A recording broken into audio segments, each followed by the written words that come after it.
Hello everybody, I am Spegtacular, the Silverstacular, and I got this thing in my hand and it's February. That means that I got my gold for February. So do you want to see what it is in my hot little hand here? You want to see what this gold piece is? I want to show you, so stay tuned. Well, hello everybody. I seek to educate and entertain through my journey of collecting coins and stacking precious metals. I encourage you to subscribe and please stay with me on this journey. I am Spegtacular, the Silverstacular. All right, so, oh, geez, you see this right here? I got a little surgery done, ladies and gentlemen. Do me a favor. I'm very, very self-conscious about this thing. Whatever you do in the comments when I'm sitting here showing off this gold, please don't mention anything about what's going on with my arm. Please, please. There was a little spot. You know what I mean? The doctor said, what do you want to do? I said, get rid of it. And we got rid of this spot. Please don't talk about it, okay? I'm really self-conscious. I don't even want to mention the thing. But I think a couple times when I was like doing my live streams, I looked at it and I think it winked at me a couple times. So that winking was going to stop. I got it removed. Anyways, don't talk about it. Don't leave me a comment talking about the spot. But anyways, oh, you almost saw it. I do have, whoa, you did see it. I have gold here. And for those of you that's been kind of like following the channel or following what's going on in the world, you probably just seen that coin that long. You knew exactly what it was. Happy to have it. I tried many times to get this coin. I'm just going to show it. I'm going to show it. Here it is. And we're going to talk about it. This is my February coin, my February gold piece. And I'm going to talk about a couple things. But first, let me talk about how much of a pain it was to get this thing. I got some information. I was on the fence about getting it. I'm like, do I get it? I don't know if I really enjoy the coin. I'm not 100% sure. But I was like, you know what? I got a couple bucks. I'm going to go ahead and try to get this coin. This was, you know, a while ago. Pretty much when it had first been kind of, you know, announced that it was coming out.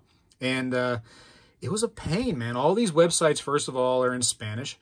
Believe it or not, I failed Spanish in high school. I kind of regret that now because it would be a nice skill to have, talking Spanish.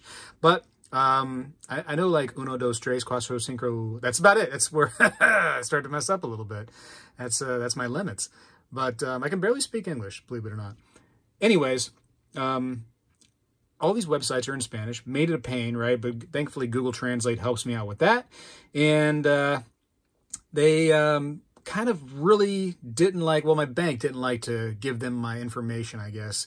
Bank of America kept on shutting me down on my credit card. They're like, yeah, we're not doing transactions out of the United States, and all these places are overseas.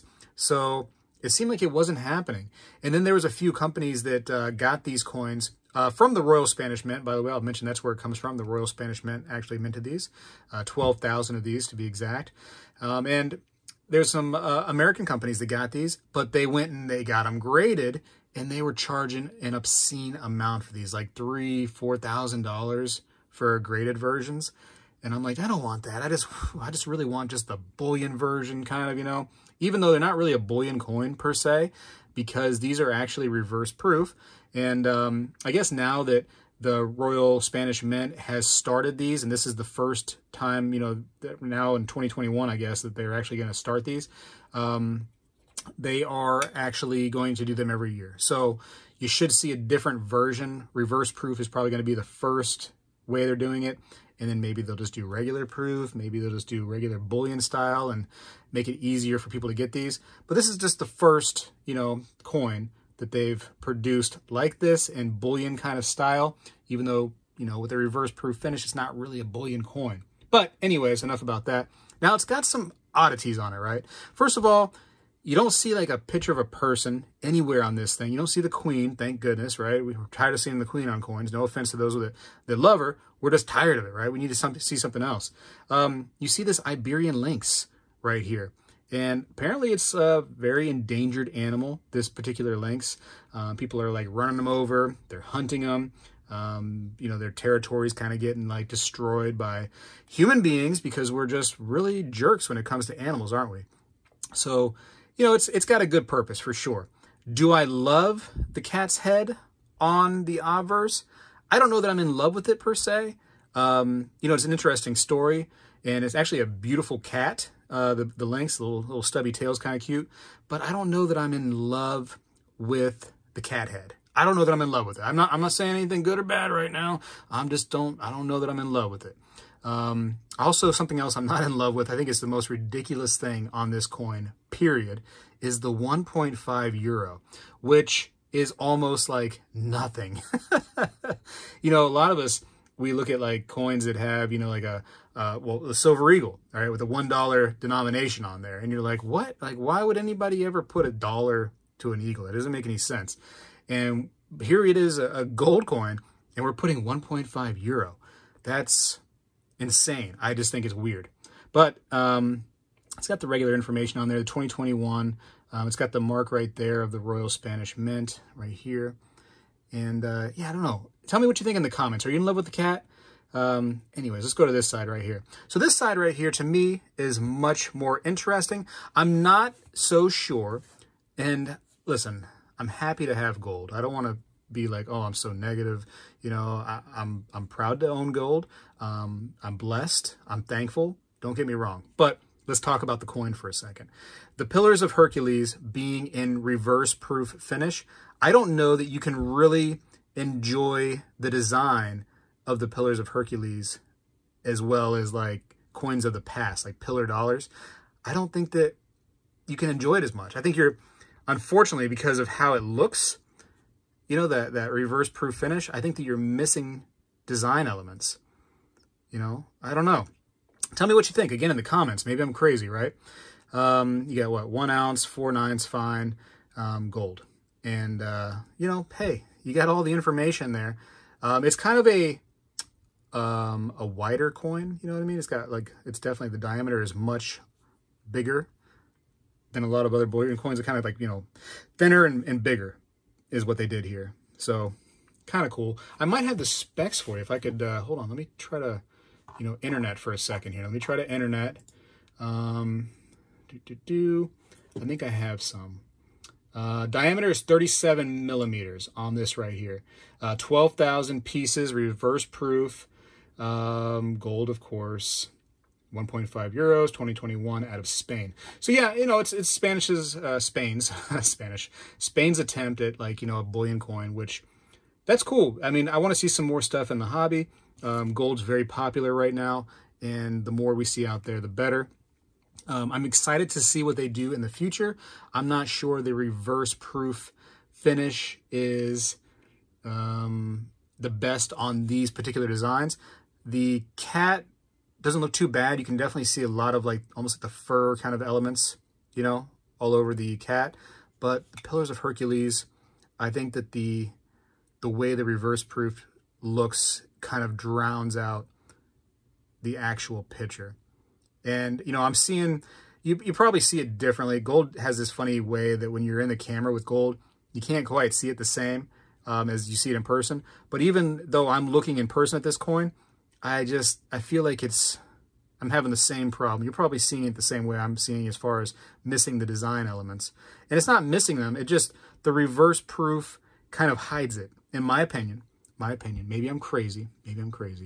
Interestingly enough, it flips this way. So our coinage flips this way. Their coinage now is flipping this way. Just kind of interesting things.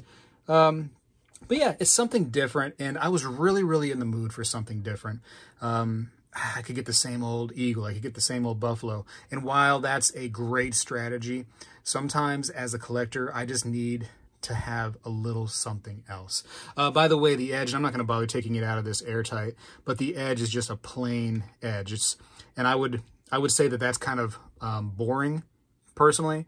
It's got like no reed to it. It's got no edge lettering.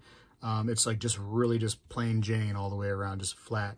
And I wish that they would have done something there. I feel like that's oftentimes a missed opportunity, is the edge of a coin.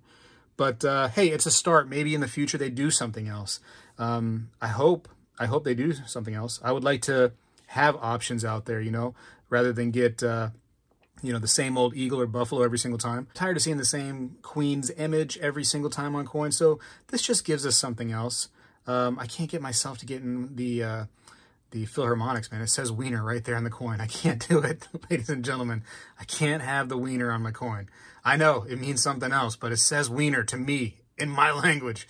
I can't do it. I can't buy the Philharmonics. And the Krugerrand, I have a couple silver ones. I have a gold Krugerrand, like a 10th ounce. It's not a beautiful coin to me. No offense, Krugerrand. It's very popular. It's like one of the most popular coins in the world, if not the most popular coin worldwide. But it's not for me particularly. I just don't love it, the design. This right here, it's interesting. I could have seen real potential, and I'm kind of hoping for the future with this right here. So anyways, though, regardless, February, let's get back to that for a second, is done, right? We've accomplished it. I've got my piece for February. I'm having a lot of people reach out to me saying, Spectacular, I got my piece in February. I got my half ounce. I got my 10th ounce. I got my quarter ounce. I got my full ounce in February. Some people are telling me they got a few ounces, you know. Hey, listen, great. A few people are also talking about the rules, okay, on the first post. I threw some rules out there to make it, you know, more fun, to give you guys something to try to do. But the main focus here, really, is to get some gold in your stack, okay? Now, I'm not saying that silver versus gold, which one is better, you know what I mean? Oh, right now it's gold, gold, gold. I'm saying to diversify your stack a little bit. Some of us are only silver stackers out there, right? And I think it's great if we can go ahead and diversify our holdings a little bit, get some gold in there, get some gold into your stack. That's been the goal, ladies and gentlemen, to get some gold into your hands. And I think more people, because of this challenge, in last year's challenge, have said, hey, I'm going to try it out. I'm going to get myself a little bit of gold just to go ahead and try this challenge out. And I think you liked it, right? I mean, I think it's been going pretty well. You know, gold is the preservation of wealth. It's us being reliant on ourselves and our own bank accounts right here in our little hands, you know. And that's the beauty of it. Our ATMs are kind of like more of a shop that we have to go to, I guess, if we want to get, you know, some other type of money into our hands. That's our ATM. And we choose when we want to exchange this stuff, don't we? And I don't know. Back to the coin for a second. It's interesting. It has potential. It looks good from afar. It looks real good from afar. I'll say that. It looks much better far away than right in my face. I can say that. It looks good from here. This is where it looks good. The links, I don't know. I don't know how I'm feeling about the links. It's interesting. It's interesting. Something different. Diversify my stack a little bit. Make me want to look at my precious metals once in a while. You know what I mean? Rather than just seeing how many eagles, counting them up and just putting them back. You know, it's just something different. And I love that as a collector. I love something different. Oh, how much did I pay for it? $21.75 is the total. So not too terrible. I ended up having to go through an Instagram seller, and this was much later than after, you know, the all the Spanish companies were doing their thing and selling out of them. So an Instagram seller who's pretty well known on Instagram, he got some and helped me out, helped me grab one. So you know, props to him and getting that going. And yeah, that was fun times. It was funny. It was funny. So, you know, and props to this person. I'm speaking too much. If you're still watching, you know what I mean? Bravo. Thanks a lot. But this Instagram seller, Sean D'Souza is his name, if you ever want to look him up. He goes, he doesn't know me. I've never done business with him before. And he said to me, do you have any references? And I was like, references? First of all, I'm being negative right now by saying it that way. But actually, Sean was doing the right thing by protecting himself, trying to get some references. This might be some good advice for people that are doing business on social media. But he said, yeah, do you have any references? And I showed him my channel. I'm like, there's 40,000 references right there. You know what I mean? With the subscriber count. And he goes, no. He goes, I know your channel. He's like, you know, I like it. I appreciate the channel. He just said, you know, I want to see that you've done business with people in the community and just see how things have gone there. So I'm like, okay, Sean, that's fair. But he was doing the right thing. He was definitely doing the right thing, looking out for himself a little bit. And I guess it would be a good recommendation to you all. If you don't know somebody, even though they may come in and they might have a high follower count, high subscriber count, whatever, you don't know them, get some references, you know, it'd be like, just, it seems like it would be kind of a bad thing to ask. And I kind of felt that way at first, you know what I mean? I kind of felt almost like offended by it a little bit, but I understand now better what the point was. And it's actually a good thing. It's totally a good thing. You should definitely get references, make sure that people are on the up and up. I've seen many people on social media, especially like Instagram, a lot of followers, you know what I mean, seem really popular, and then just scam the community and just disappear, you know. I've showed them on my channel before, people that have done that, and it's crazy. So references are probably your best bet going that route. And then even that's not 100%. Somebody can just be like, hey, I'm being shady today. And then you deal with it, I guess. Anyways, I got to go for now. I've rambled on, but tell me what you think. You know, leave me comments. Was my comments on this coin is that how you were thinking about it? Kind of similar? Tell me what you think. You think I totally wasted my money? I should have got a Buffalo, right? That's what you think? It's nice to have stuff that's different, I think. Anyways, look out for the Royal Spanish Mint. I mean, maybe they'll have some really cool versions of this in the future and add on to the different choices that we have when we go buy our bullion coins. I got to go for now, though. Appreciate you for watching. Spegtacular is out.